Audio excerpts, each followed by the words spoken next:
मालिकेच्या आजच्या भागामध्ये आपण पाहणार आहोत. अक्षय आता कॅन्टीनमध्ये येतो. बघतो तर काय, बाप रे, या शशिकांतने भयंकर असा पसारा करून ठेवलेला असतो. त्यामुळे अक्षयने तर अक्षरशः डोक्याला हात लावून घेतलेला असतो. कारण त्यानं जी काही तयारी केलेली असते ना आदल्या रात्री, त्या सगळ्या तयारीची पूर्णतः नासाडी करून टाकलेली असते या शशिकांतने. आणि त्यामुळे आता अक्षयला हे सगळं सावरता खूप उशीर होणार असतो. अक्षय जो आहे तो मात्र आता विचार करतो की बापरे, हे सगळं काय होऊन बसलं. त्याच वेळेला तिथे असणारा, त्याच्यावर जबाबदारी दिलेली असलेला माणूस तो मात्र आता अक्षयला ओरडू लागतो आणि म्हणत असतो की हे काय आहे, तुम्हाला मी म्हटलं होतं की वेळेवर या आणि तुमच्या वडिलांनी तर पूर्णतः वाट लावली. आता कसं सगळं होणार आहे, मुलांच्या खाण्यापिण्याचं सुद्धा बघावं लागेल. पण आता अक्षय त्यांना सावर उत्तर देतो आणि म्हणत असतो की तुम्ही काळजी करू नका, सगळं काही मी मॅनेज करेन, माझ्यावर विश्वास ठेवा, मी आहे ना. असं बोलून तो आता सगळ्या गोष्टी मॅनेज करायचं सांगतो. इडलीचं पीठ ना ते आता वाया गेले, तर मी एक काम करतो, मी रवा इडली बनवेन, पण सगळं वेळेवर देईन, मग तर झालं ना, तुम्ही काळजीच करू नका. असं बोलून त्यानं आता आश्वासन दिलेलं असतं. आणि तो जे काही बोलतो त्यावर तो मॅनेजरसुद्धा आता तयार होतो, कारण त्याच्याकडे ऑप्शन नसतो. तर दुसरीकडे मात्र आता खूप जास्त टेन्शनमध्ये अक्षय आलेला असतो.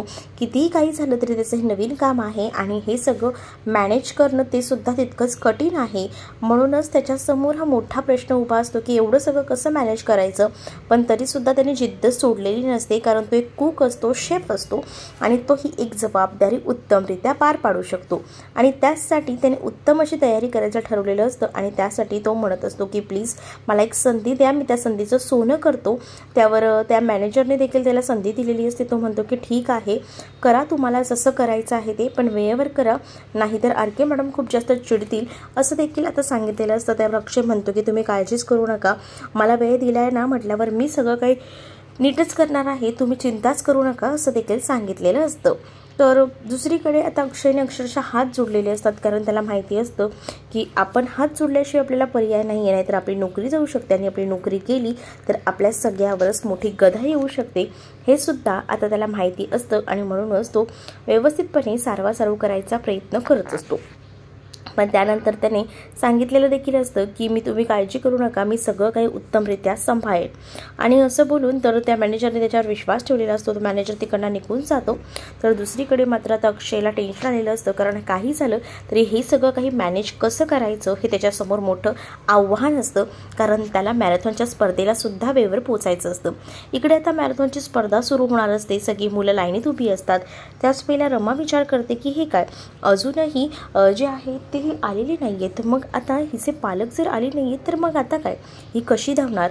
त्याच वेळेला तिची नजर जी आहे ती आता आरोहीकडे जात असते. तर इथे अनाऊन्समेंट होत असते आणि सांगितलं जातं की चला आता जे आहे ते लवकरच आपल्याला ही स्पर्धा सुरू होणार आहे, ज्यांचे पालक आले नसतील तर त्यांनी या. पण दुसरीकडे आता आरोही विचार करते की हा कुठे गेलाय बाबा, हा बाबा अजून कसा आला नाही, बाबा जर आलाच नाही तर कसं होईल. सगळीजण आता पालक जे असतात ते आपापल्या मुलांचा हात धरतात. आपापल्या मुलांचा हात धरून ते आता पुढे आलेले असतात आणि ते मात्र आता म्हणत असतात की चला आपल्या या स्पर्धेला आता सुरुवात होणार आहे. बिचाऱ्या आरोहीचं तर आता अक्षरशः तोंडच पडलेलं असतं. तिला कळतच नसतं की आपल्यासोबत या स्पर्धेत कोण भाग घेईल. पण इथे असणाऱ्या रमालाही जाणवतं. रमा विचार करते की नाही, आता माझ्या मुलीसाठी मलाच पुढे जावं लागणार आहे. म्हणजेच काही झालं तरीसुद्धा बिचारी नर्वस आहे, मला माझी मुलगी म्हणून तिच्या पाठीशी उभं राहायला हवं, असाच देखील आता रमा विचार करते. आणि त्याच वेळेला आता रमाला तिथे असणारा मॅनेजर जो येतो तो म्हणतो की काय गं, तुझे अजून बाबा आले नाही आहेत, मग नाही तू या स्पर्धेत ना भाग नाही घेऊ शकत, असं देखील तिला सांगितलं जातं. पण आरोही म्हणते की नाही, माझे बाबा येतील, मी बाबांचीच वाट बघते, थोडा वेळ द्या ना. पण आता तिला सांगण्यात येतं की नाही, थोडा वेळसुद्धा तुम्हाला मिळणार नाही, कारण आता वेळ संपत आलेली आहे, आता लगेचच स्पर्धेला सुरुवात होणार आहे, असं देखील तिला आता सांगण्यात येतं. जेव्हा आता ही सगळी गोष्ट तिला सांगितली जाते तेव्हा ती खूप जास्त नर्वस होते आणि रमालाही दिसतं.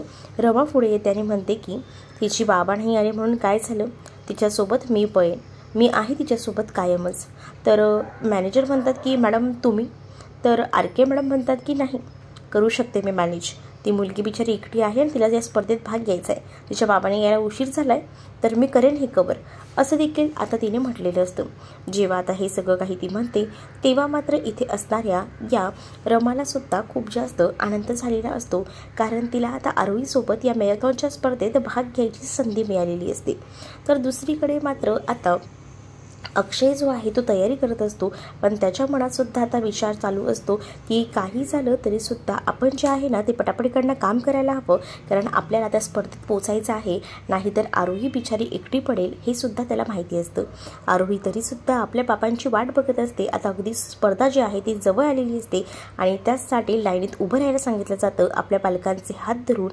त्यावेळेला दुसरं ऑप्शन आता आरोहीकडे नसतो, तिनं आता रमाचा हात धरायचं ठरवलेलं असतं. तर इकडे मात्र अक्षयने पूर्ण तयारी केलेली असते आणि तिने सगळं पॅकअप केलेलं असतं. तो तिथे असणाऱ्या त्या मॅनेजरला सांगतो की बघा मी सगळी तयारी केली, पण मला आता जावं लागेल. मॅनेजर म्हणतो की तुम्ही असं अर्धवट सोडून जाऊ शकत नाही. पण अक्षय म्हणतो की प्लीज माझ्या मुलीची मॅरेथॉनची स्पर्धा आहे आणि तिने त्याच्यात भाग घेतला आहे, त्यामुळे मी तिलाही नाराज करू शकत नाही, थोडं समजून घ्या, मी बाकी सगळी तयारी केली असं देखील तो म्हणतो. त्यावर तो म्हणतो की ठीक आहे जातो मी.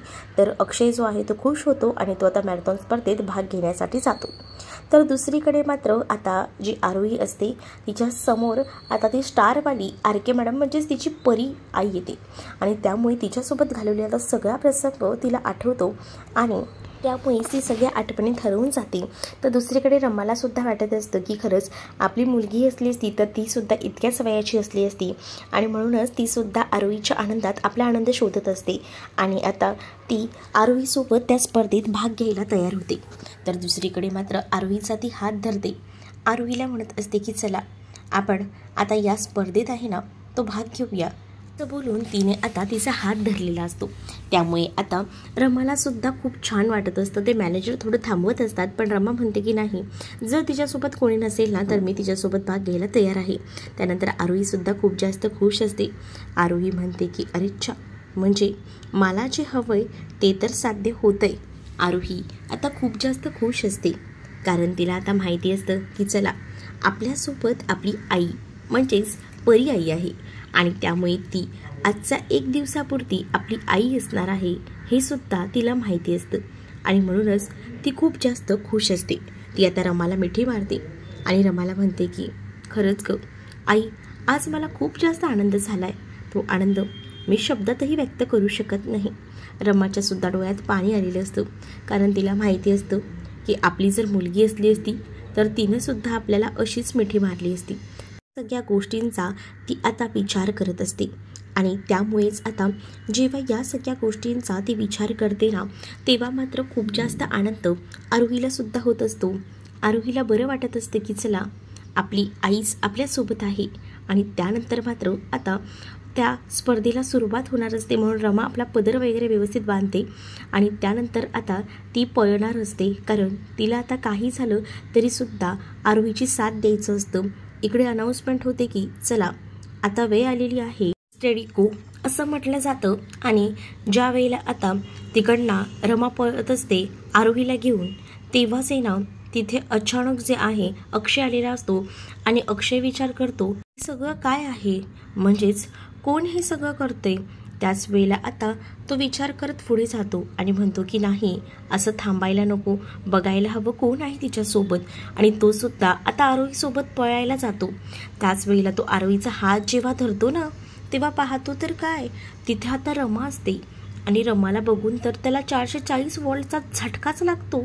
तो जागेवरच थांबतो.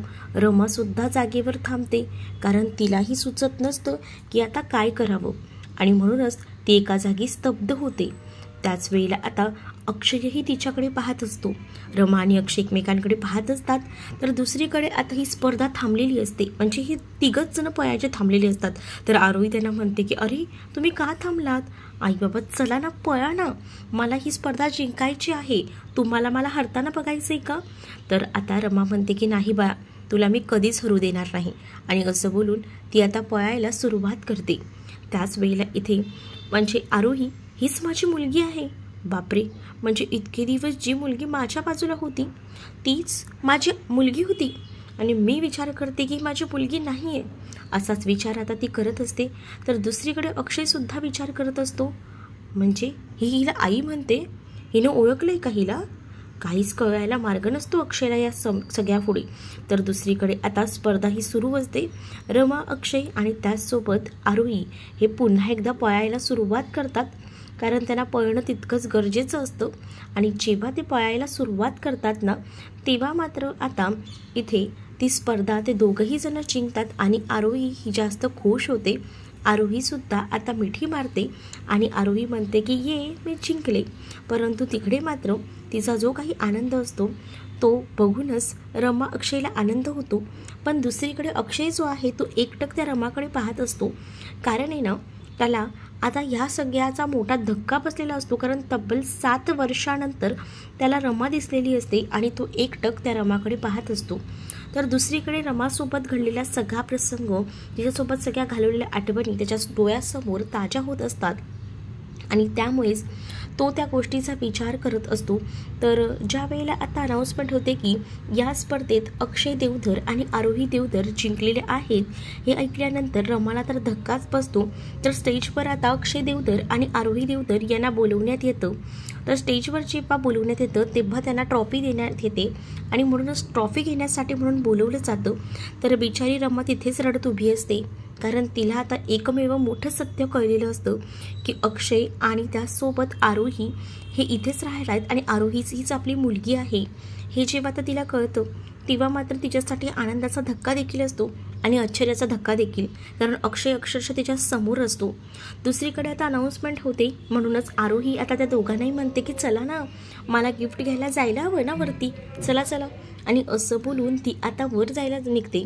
तर अक्षय म्हणतो की हो हो चल जाऊया, आणि असं बोलून अक्षय आणि आरोही वर जायला निघतात. रमा मात्र तिथेच उभी असते. रमा ज्या वेळेला तिथे उभी असते ना, त्यावेळेला आता आरोही रमाकडे पाहत असते. तर आरोही जी आहे ती रमाचा हात धरून रमाला स्टेजपर्यंत घेऊन येते. पण अक्षय जो आहे तो मात्र आता आरोहीच्या हातातनं रमाचा हात सोडवायचा प्रयत्न करतो. म्हणजेच आहे ना त्याला आरोही आणि रमा एकत्र येऊ नये असं वाटत असतं आणि म्हणूनच त्याचे प्रयत्न सुरू असतात. तर दुसरीकडे स्टेजवर आता बोलवलं गेलेलं असतं, त्यामुळे आरोही खूप जास्त खुश असते. तर रमा आता आरोहीकडे एकटक पाहत असते.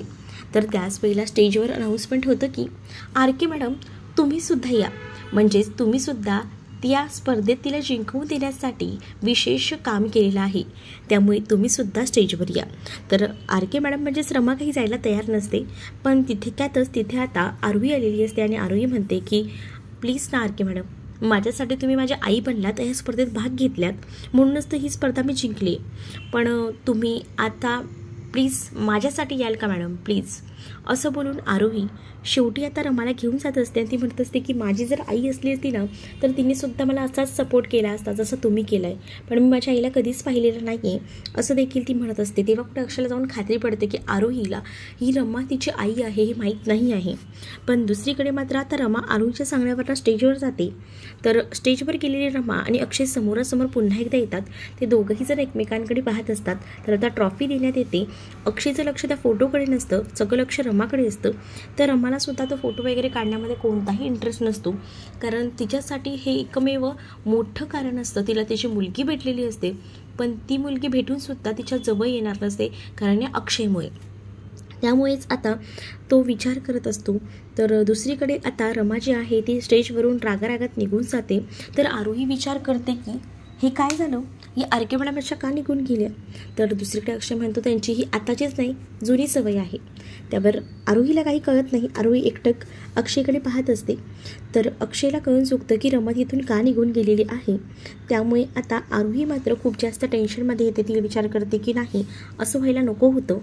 दुसरीकडे रमा जी आहे ती आता जात असते आणि जेव्हा रमा जात असते तेव्हा तिच्या लक्षात येतं की म्हणजे इतके दिवस माझ्या समोर जी मुलगी होती ती माझीच मुलगी होती, आरोही ही माझी मुलगी आहे, तरीच मला तिच्यासोबत जेव्हा वेळ घालवायची तेव्हा कुठेतरी असं वाटायचं की नाही माझं कुठेतरी चुकतंय का, म्हणजेच हीच माझी मुलगी आहे का. आणि तसंच सगळं काही झालेलं असतं आणि साक्षात माझी मुलगी जवळ असून सुद्धा मी तिला जवळ घेऊ शकत नाही याचं सुद्धा खंत कुठेतरी मनात तिच्या असते. तर दुसरीकडे आता ते रमाच्या केबिनमध्ये येतो. त्याच वेळेला रमाला खरं तर सीमाबद्दल खूप जास्त काळजी वाटत असते आणि म्हणूनच ते विचारते की आई कशा आहेत. त्यावर अक्षय म्हणतो सगळं ओके आहे तुझ्या कृपेने. आम्ही ना पार रस्त्यावर आलो आहे. तुला हेच हवं होतं ना, आणि सगळं काही तुझ्या मनासारखं झालं आहे. मला जर कळलं असतं ना की आर के मॅडम म्हणून तू इथे काम करतेस, तर मी ना इथे तुझं तोंडही पाहायला आलो नसतो. खरंच माझंच चुकलं आहे. मला आता इकडनं जायलाच हवं. पण आता इथे मात्र रमा म्हणते की आला जात ना तोंड पाहायला, तर एकच सांगते की कुठेही जाऊ नका, मीच माझं तोंड घेऊन इकडनं निघून जाते. असं रमा अक्षयला सांगू लागते. त्यावर अक्षय जो आहे तो विचार करतो. अक्षय जो आहे तो म्हणत असतो की तुम्ही कशाला जाताय, पण रमाने ठरवलेलं असतं की काही झालं तरी अक्षयपासून लांब राहायचं, कारण काही झालं तरी तिचं अक्षयवर प्रेम असतं, जरी ती आता दाखवत नसली तरीसुद्धा. म्हणूनच तिने विचार केलेला असतो की या सगळ्यापासून जर त्याला त्रास होत असेल तर मीच त्याच्यापासून लांब निघून जाते. तर दुसरीकडे आता शशिकांत आणि त्याचसोबत इरावती बसलेली असतात. त्याच वेळेला आता शशिकांत इरावतीला म्हणत असतो की आपली सगळ्यात मोठी हार झालेली आहे, तुला माहिती आहे का. आणि असं बोलून तो पेपरमधला फोटो रमाचा असतो अण्णासाहेबांसोबतचा तो दाखवू लागतो आणि म्हणतो की बघ, जे नाव इतके दिवस पुढे होते ना आर के मॅडम, त्या आर के मॅडम या आहेत अण्णासाहेबांची मुलगी, म्हणजेच आपली रमा कर्णिक. हे नाव पेपरमध्ये वाचल्यानंतर मात्र खूप मोठा धक्का जो आहे तो आता इरावतीला बसलेला असतो. इरावती आता ह्या सगळ्यात काय करेल हे पाहणं तितकंच इंटरेस्टिंग असणार आहे. जर आपल्या चॅनलवर नवीन असाल तर चॅनलला नक्की सबस्क्राईब करा. चला तर मग भेटूया पुढच्या भागामध्ये. तोपर्यंत टाटा बाय.